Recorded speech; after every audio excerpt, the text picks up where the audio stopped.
മുഖ്യമന്ത്രി അഡ്മിനിസ്ട്രേഷനിലായിരുന്നു. കരിമന്നൂർ എന്ന് പറയുന്നത് പെട്ടെന്ന് എടുത്തിയാടി വന്നതല്ല, അതിനൊരു വർഷം മുമ്പ് ഞാൻ വന്നതല്ലേ. അപ്പോൾ ഇത് ഈ കേസിൽ പ്രതിയായിരിക്കുന്ന ആളുകൾ താങ്കൾ കരുവന്നൂർ ജനങ്ങൾക്ക് വേണ്ടിയിട്ടുള്ള ഒരു പദയാത്ര നടത്തിയിരുന്നല്ലോ, ആ ഒരു വിഷയത്തിൽ താങ്കളെ പരിഹസിച്ച ആൾക്കാരാണ്. എന്താണ് ഇതിലൊരു അഭിപ്രായം? പാലരുവി പോലത്തെ ട്രെയിനുകൾക്ക് ആ പ്രശ്നം ഒരിക്കലും സാർ എക്സിസ്റ്റിംഗ് ഇൻഫ്രാസ്ട്രക്ചർ കൊണ്ട് തന്നെ സ്റ്റോപ്പ് കൊടുക്കാവുന്നതാണ്.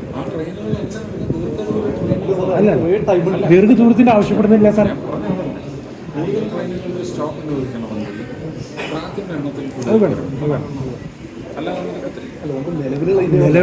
നിലവിൽ നമുക്ക് പറ്റുന്ന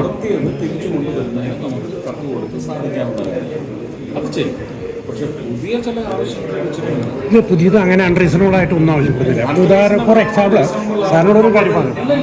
എക്സാമ്പിൾ നിങ്ങളുടെ ആവശ്യം റീസണബിൾ ആവാനൊക്കെ അതെ റീസണബിൾ ആയിട്ട് ട്രാക്ക് കൺട്രോൾ ചെയ്യുന്ന റെയിൽവേ സിസ്റ്റം ഉണ്ട്, അവർ റീസണബിൾ ആണോ അത് നോക്കുമ്പം നമ്പർ ഓഫ് ട്രാക്സ് കൂട്ടണമെന്ന് പറഞ്ഞാൽ, പ്ലാറ്റ്ഫോം കൂട്ടണമെന്ന് പറഞ്ഞാൽ അതിനുശേഷം മാത്രമേ അത് സാധ്യമാകൂ. അതിന് വേണ്ടുന്ന കാര്യം എന്താണെന്ന് നിങ്ങളുടെ പ്രാദേശിക ലാസ്റ്റ് 10 കൊല്ലം നമ്മൾ സ്റ്റോപ്പ് കിട്ടിയാണ്. പേര് സമയത്ത് ലാസ്റ്റ് ഇന്റർസിറ്റിക്ക് സ്റ്റോപ്പ് കിട്ടിയാണ്. വേറെ 10 കൊല്ലത്തിനിടയിൽ ഒരു വണ്ടിക്ക് സ്റ്റോപ്പ് എംപിയുടെ ജോലി സ്റ്റോപ്പ് ഇടുക എന്നുള്ളത് അവര് കഴിവുകൊണ്ടാണ്. ഈ 5 കൊല്ലം എം പിയോട് വന്നല്ലേ ഒരു കാര്യം 5 കൊല്ലത്തിനോട് വന്നല്ലേ. അതെ, പുതിയ യാത്രാ രീതികളെല്ലാം അറിയുന്ന അതെ. ഓരോ ട്രെയിനിനും ഓരോ ഡെസിഗ്നേഷൻ ഉണ്ട്. ഇപ്പോൾ വന്ദേ ഭാരത് ഓരോ ജില്ലയിലും 2 സ്റ്റോപ്പ് ചെയ്ത് പാലരുവി എക്സ്പ്രസിന് കൊല്ലം വരെ പോകുന്നത് ഷൊർണൂർ കഴിഞ്ഞാൽ 2 സ്റ്റോപ്പിന് വേണ്ടി 3 മണി കഴിഞ്ഞാൽ ഇങ്ങോട്ട് വരാനായിട്ട് ഒട്ടും സെൻസിബിൾ അല്ല. ഞാൻ പറയുന്നത് നമുക്ക് മനസ്സിലാവുന്നില്ല. അങ്ങനെ ഒരു ട്രെയിൻ ഇവിടെ പിടിച്ചിടുമ്പോൾ അതിന് പുറകെ വരുന്ന ഒരു ഫാസ്റ്റ് ട്രെയിൻ ഓടിപ്പോകാനുള്ള ഒരു എക്സ്ട്രാ ട്രാക്ക് ഇവിടെ ഇല്ല. അങ്ങനെ ആ സമയത്ത് അങ്ങനെ നടക്കും. ഇതിന് റെയിൽവേ പറയണ ഞാൻ വേറെയാണ് സാർ. എന്താ പറയുന്നത് സ്റ്റോപ്പ് എക്കണോമിക്കൽ അല്ലാന്ന് അവർ പറയണം. എക്കണോമിക്കൽ അല്ലാന്ന് പറയണം. എക്കണോമിക്കലാണോ എല്ലാവരും നോക്കും. പക്ഷെ ഇത് പുതിയ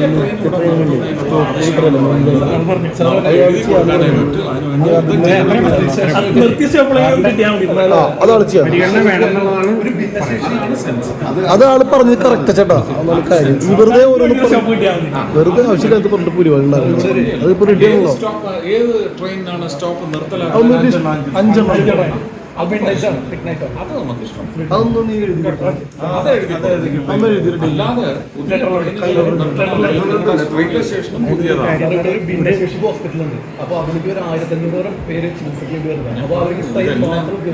ഡെവലപ്മെന്റിന്റെ ഭാഗമായിട്ട് വരുന്നതാണ്.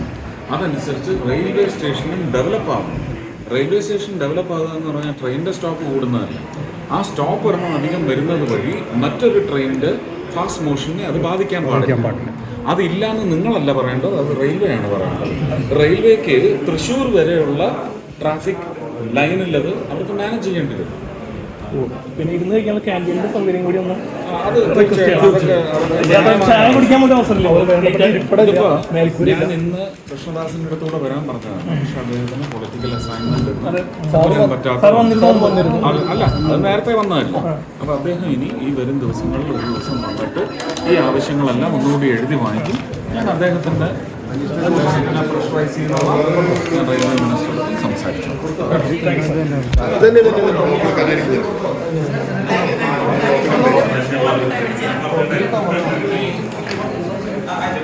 ലിസ്റ്റ് ഒന്ന് വാങ്ങിച്ചിട്ട് നിർത്തലാക്കി സ്റ്റോപ്പ് മാറ്റണം എന്ന് മാർക്കർ വെച്ച് മാറ്റിയിട്ടുണ്ട്. പാസഞ്ചേഴ്സ് അസോസിയേഷന്റെ അയ്യോ ചെലിഞ്ഞെടുക്കാം സാർ.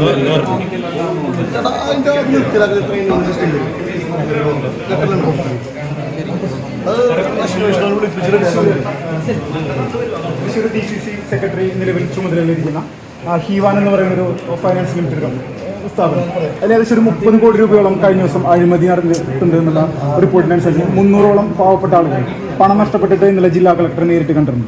അപ്പോൾ അവർ ഇന്നലെ പറഞ്ഞത് സുരേഷ് ഗോപി സാറിനെ കൂടി നേരിട്ട് കാണണം എന്നാണ്. എന്താണ് സാറേ ഈ ഒരു സിറ്റുവേഷനിൽ സാറിൻ്റെ പരിഹരിക്കാൻ? അറിയത്തില്ല. അങ്ങനെ ഒരുപാട് ഫിനാൻഷ്യൽ മിസ്അപ്രോപ്രിയേഷൻ നടത്തുന്ന ഒരുപാട് ഇൻസ്റ്റിറ്റ്യൂഷൻസ് തൃശ്ശൂരും കേരളത്തിലും ഇന്ത്യയുടെ പല ഭാഗത്തും വരുന്നുണ്ട്. ഇതിനകത്ത് ഈ വഹിക്കപ്പെടുന്ന ജനത ഒരു അസംഭവത്തിൽ നിന്നും പാഠം പഠിക്കുന്നില്ലല്ലോ എന്നുള്ളതാണ് ഏറ്റവും വലിയ കോൺഗ്രസിന്റെ തൃശ്ശൂരിലെ മുതിർന്ന നേതാവായിട്ടുള്ള CS ശ്രീനിവാസനാണ് ഇതിന്റെ MD ആയിട്ടിരിക്കുന്നത്. ഞാൻ പൊളിറ്റിക്കൽ ഡിഗിങ്ങിന് ഞാനില്ല. അതങ്ങനെ ഉണ്ടെങ്കിൽ ഇവിടെ ED ഉണ്ട്, ക്രൈംബ്രാഞ്ച് ഉണ്ട്, വിജിലൻസ് ഉണ്ട്. ഇപ്പോൾ ഇത് ഈ കേസിൽ പ്രതിയായിരിക്കുന്ന ആളുകൾ താങ്കൾ കരുവന്നൂര് ജനങ്ങൾക്ക് വേണ്ടിയിട്ടുള്ള ഒരു പദയാത്ര നടത്തിയിരുന്നല്ലോ. ആ ഒരു വിഷയത്തിൽ താങ്കളെ പരിഹസിച്ച ആൾക്കാരാണ്. എന്താണ് ഇതിലൊരു അഭിപ്രായം? അല്ല, അതൊക്കെ അവരുടെ രാഷ്ട്രീയമാണ്. അതിനെനിക്ക് യാതൊരു വിരോധവും അവരുടെ അടുത്തില്ല. ഞാൻ ചെയ്യാനുള്ള ജോലി ചെയ്തു. ആ ജോലി ജനങ്ങൾക്ക് ഗുണകരമാവും. അതിൻ്റെ സൂചനകൾ വന്നു തുടങ്ങിയിട്ടുണ്ടെന്ന് എനിക്ക് തന്നെ അറിയത്തില്ല. അഡ്ജുഡിക്കേഷൻ കമ്മിറ്റിയുടെ തീരുമാനം എന്താണെന്ന് അറിഞ്ഞില്ല. സുപ്രീം കോടതി തോൽപ്പിക്കാൻ വേണ്ടിയാണ്, ജനങ്ങൾ തോൽക്കാതിരിക്കാൻ വേണ്ടിയുള്ള കാര്യങ്ങളാണ് ചെയ്യുന്നത്. അത് കോൺഗ്രസ്സുകാരനാണോ BJPക്കാരനാണോ മാർക്സിസ്റ്റുകാരനോ നോക്കിയിട്ടില്ല. അങ്ങനല്ല ചെയ്യുന്നത്. ഒരു ക്രൈം നടന്നു, അതിനകത്ത് ജനങ്ങൾ ദ്രോഹിക്കപ്പെടാൻ പാടില്ല എന്ന് പറയുന്ന ഒരു നോട്ടം മാത്രമേ ഉള്ളൂ. കരുവന്നൂർ എന്ന് പറയുന്നത് പെട്ടെന്ന് എടുത്തിയാടി വന്നതല്ല. അതിനൊരു വർഷം മുമ്പ് ഞാൻ വന്നതല്ല. അന്ന് ഞാൻ എന്നെക്കൊണ്ട് ചെയ്യാവുന്ന കാര്യങ്ങൾ ഞാൻ ചെയ്തതല്ലേ. അപ്പോൾ അതുപോലെ വരട്ടെ, നമുക്ക് നോക്കാം. പക്ഷെ അത് കോൺഗ്രസിനെ ഉപദ്രവിക്കാനോ BJP ഉപദ്രവിക്കാനോ അല്ലെങ്കിൽ മാർക്സിസ്റ്റുകാരെ അങ്ങനെയല്ല. അങ്ങനെ നിങ്ങൾ കാണാൻ ഇതില് ഇന്നലെ ഒരു ഭിക്ഷയാചിച്ചിട്ട് പണം സ്വരൂപിച്ചൊരു ഒരാളുണ്ട്. ഭിക്ഷയാചിച്ചിട്ട് അദ്ദേഹത്തിന്റെ 1 ലക്ഷം രൂപയാണ് തട്ടിയെടുത്തിരിക്കുന്നത്. അപ്പോൾ അവരെല്ലാവരും സാറിനൊന്ന് കാണണം എന്നുള്ളൊരു ആഗ്രഹത്തിൽ കാര്യങ്ങൾ പറയുന്നുണ്ട്. അല്ല, എന്നെ കാണുക എന്ന് പറഞ്ഞാൽ ഈ ഒരു വിഷയത്തിൽ ഇടപെടാനാണ് അവർ പറയുന്നത്. അല്ല, ഇടപെടാൻ എന്ന് പറഞ്ഞല്ല. അവർ കാണേണ്ടത് കേരളത്തിലെ മുഖ്യമന്ത്രിയാണ്. കേരളത്തിലെ മുഖ്യമന്ത്രി അദ്ദേഹം തന്നെയാണ് ആഭ്യന്തരമന്ത്രി. അദ്ദേഹം സ്വീകരിക്കട്ടെ. അതിനകത്ത് രാഷ്ട്രീയമില്ലല്ലോ. മുഖ്യമന്ത്രിക്ക് രാഷ്ട്രീയം പാടില്ല. മുഖ്യമന്ത്രി അഡ്മിനിസ്ട്രേഷനിലായിട്ട് പ്രോഗ്രസ് നടത്തി. പിന്നെ നമുക്ക് നോക്കാം.